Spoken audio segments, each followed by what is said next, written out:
उनके पैर धोए बिस्लरी से और वहां से निकले तो हम लोग पैक, फिर उसी से पंचामृत।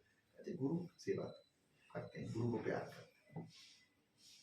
बोले मैंने उनसे बोला कि मेरे को वो बैनी हिंसाएं हैं, प्रचारक हैं मसीह, उनके दर्शन करने जाना। उन्होंने सीधे बोला नहीं जाना। उनको बड़ा हैरानी लगी उस लेडी को। वैसे तो बोलते हैं धर्मनिरपेक्ष, सब धर्म बराबर, सब एक हैं, यहाँ बोल रहे हैं अकेले में कि नहीं जाना है। उसको खराब लगा, बोली मैं जाऊंगी, कुछ तो बात है, क्यों गुरुजी रोक रहे हैं। बोले हम वीआईपी, हम लोग को सीट मिलती है, सबसे आगे वाली सीट की थी। वो जैसे बैनी हिंसा है, अब मेरे को पता नहीं क्या करंट लगा, हम बेहोश हो गई। जब प्रोग्राम खत्म हुआ 4 घंटे बाद तब होश आया। तो ये आश्चर्य लगा, अपने गुरु के बिल्कुल पास में जाके दाढ़ी डाई करते थे, पैर में जाके पास में झुकते थे, कभी करंट नहीं लगा। वो तो आदमी उतनी दूर में बैठ के करंट लग गया, पास में होते तो फट जाते। बोले हम समझ गए, समझ गए, पूरा सत्य प्रकट हो गया। तो या तो आप उतना कैलिबर डेवलप करो। भाजा 3, कल्चर, स्क्रिप्चर, स्पिरिचुअलिटी। आप फिर तो नहीं कहें।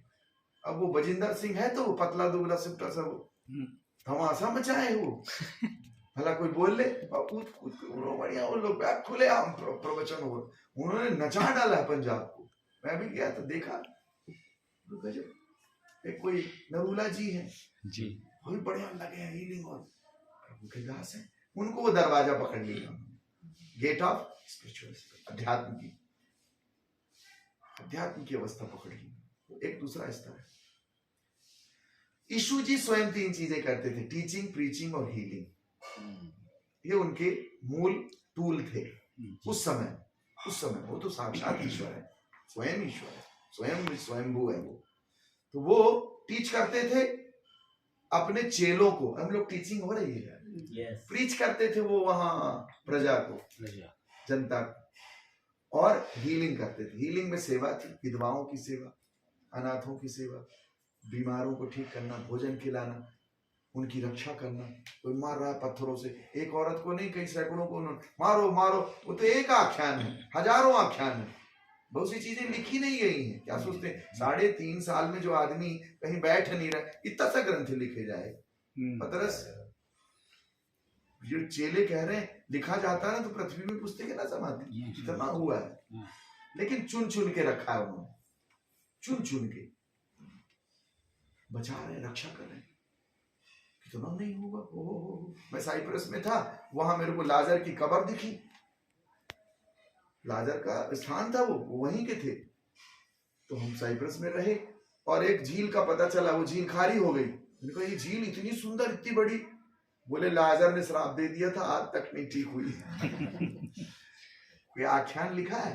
कहीं तो गेट ऑफ स्पिरिचुअलिटी, या तो आप करुणा के रूप मूर्त बन जाओ, बिल्कुल फकीर बाबा, और या फिर बिल्कुल आप उतनी ऊंचाई में चले जाओ कि आप बोले वो पास्टर आलोक जी आ रहे हैं, जूता के बंद बांध रहे हैं, भूत बोलता होगा आपको, पहले बता देते हो। हम गांव में वो दे आ रहा है, हम भूत निकाल। इतनी कैलिबर। अच्छा वो जनता ऐसे नहीं आई, वो अध्यात्म का द्वार है, गेट ऑफ स्पिरिचुअलिटी आपको मिल गया। ऐसे नहीं, इतनी जनता ऐसी इकट्ठा नहीं। वो जनता प्रमाण है कि उनको तृप्त हुए हैं। वो यीशु के पास रोटी खाने आते थे तो गुरुदेव बोले तुम लोग ऐसे ना आए हो। गुरु जी आप कहाँ थे? तुम रोटी खाने आए। तो कहते नाशवान भोजन के लिए श्रम मत करो, उसके लिए करो जो मानव पुत्र तुमको देगा, क्योंकि पिता परमेश्वर ने उस पे अपनी मुहर लगाई। तो मूलभूत बात अध्यात्म है, आध्यात्मिकता। ठीक है, अब टिकली लगाओ चिन्ह, लेकिन अध्यात्म माता जी सबको पकड़ रही। अरे ये मेरी बेटी है, मेरा बच्चा है, वो प्यार करके लेके आ रहे हैं। तो ये मोहब्बत, और आपको बड़ा मोहब्बत से भर जाना हो।